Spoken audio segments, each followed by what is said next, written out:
If you like our video, click the subscribe button to subscribe to our channel and get easy access to new content. To see our full suite of ad-free video courses and training materials, visit us at teachucomp.com.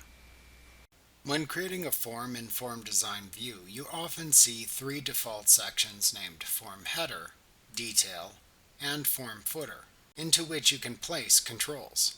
Controls placed into the form header and form footer always appear on screen as you scroll through the records when later using the form for data entry.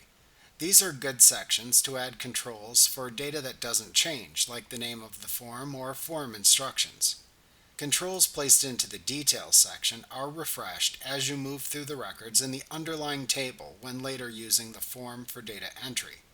This is where you want to place the controls used to show or edit the data.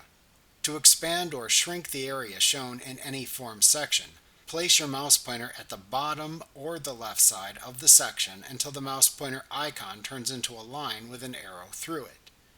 When it does this, click and drag in the directions shown by the arrow to expand or shrink the section.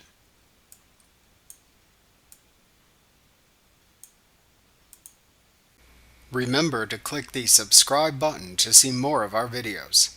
Get ad-free courses at teachucomp.com.